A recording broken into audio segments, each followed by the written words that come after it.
Mwaka jana mwishoni nilipata msukumo wa kufanya kazi ya Mungu kwa kuandika kitabu ambacho kinaitwa Mwongozo wa Maisha ya Mwanamke Mtumishi wa Kristo. Kinachonileta kwako leo ni kuhusiana na kitabu hiki ambacho sasa nimepata kibali kwamba kitabu hicho nikiachie kiweze kutoka na watu waanze kukisoma. Hiki ndicho kitabu ambacho Mungu aliniongoza kukiandika mwaka 2024 na sasa kitabu hiki kiko tayari kwa ajili ya kuanza kusomwa. Hiki ni kitabu ambacho ndani yake kuna ujumbe ambao unamhusu kabisa mwanamke yeyote ambaye either ni mama mchungaji, mama mzee wa kanisa, mama shemasi, mama mwinjilisti au mwanamke ambaye ameolewa, yupo kwenye ndoa na ameokoka. Kwa hiyo hilo ndilo kundi ambalo linahusika na kitabu hiki.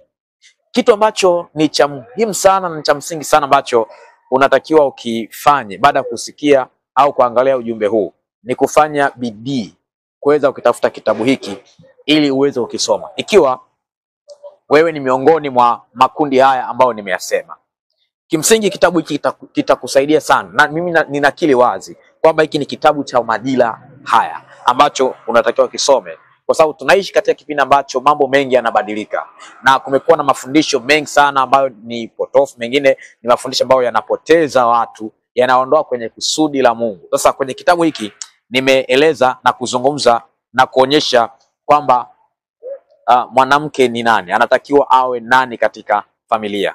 Nimejaribu kuonyesha kupitia kitabu hiki kwamba mwanamke kama nguzo ya familia anatakiwa afanye nini, asimame vipi. Lakini pia nimezungumzia namna ambavyo mwanamke anaweza akatumika kujenga au kubomoa familia.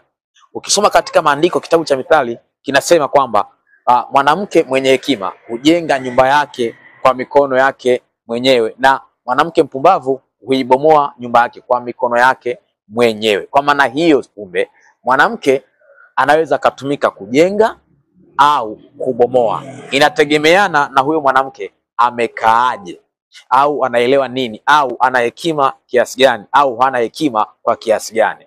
Hicho ndicho kinachoweza kuamua kwamba atajenga au atabomoa. Sasa watu wengi sana wamesoma maandiko haya na wengine wameyasikia maandiko haya, lakini kitu ambacho hawafahamu ni kwamba ni vitu gani ambavyo huyu mwanamke anaweza akavifanya vikapelekea kujenga au kubomoa familia yake. Sasa kupitia kitabu hiki nimekuonyesha kwamba ni mambo gani au ni kwa jinsi gani ambavyo mwanamke anaweza katumika.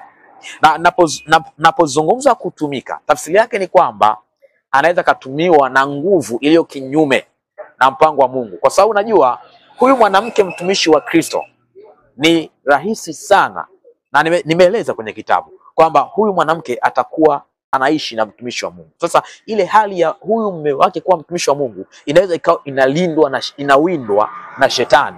Sasa kitu ambacho kinaweza kufanyika hapo ni kwamba sasa yule mwanamke anaweza katumika kubomoa maisha ya huyu mwanaume. Ndio maana ni muhimu sana ujumbe huu uweze kwenda. Sasa ninatoa wito kwa mashirika, lakini pia kwa vikundi vya wanawake kwenye makanisa mbalimbali, na ninatoa wito kwa watu binafsi ambao wana mzigo na kazi ya Mungu, wana mzigo wa kuona kundi hili la wanawake watumishi wa Kristo linasonga mbele, linaenda mbali zaidi, waweze kufanya mawasiliano na mimi.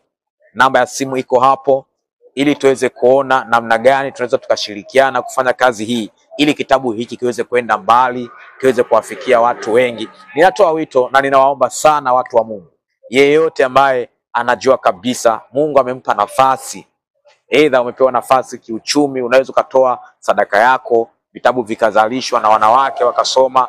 Natamani sana vitabu hivi viweze kuwafikia wanawake wengi sana kule vijijini, watu waweze kuvisoma vitabu hivi, lakini pia hapa mjini waweze kusoma kitabu hiki, ili ule ujumbe wake ambao kwa hakika Mungu alinisukuma kuandika hapa uweze kufanyika msaada kwa wanawake. Lakini pia nikuombe hata wewe mwanaume ambaye bahati nzuri umepata nafasi ya kutazama na kusikiliza, uweze kufanya jitihada umsaidie angalau hata mke wako aweze kupata hiki kitabu, akisome kwa upendo kabisa. Ninaamini kwamba itamsaidia, kiko kitu ambacho kitaongezeka kwenye maisha yake, na inawezekana pia ikamsaidia kuboresha hata namna ambavyo anamtumikia Mungu, ikawa ni bora sana, na familia yenu kapata kujengwa na kusonga mbele. Ninakusihi sana mtu wa Mungu, tuweze kushirikiana. Namba ya simu ya kwangu iko hapo, unaweza ukaichukua namba ya simu hiyo, tukawasiliana, na ujumbe wa kitabu hiki ukaenda mbali, na watu wakakisoma kitabu hiki, na yale makusudi ambayo tulikuwa tumeyakusudia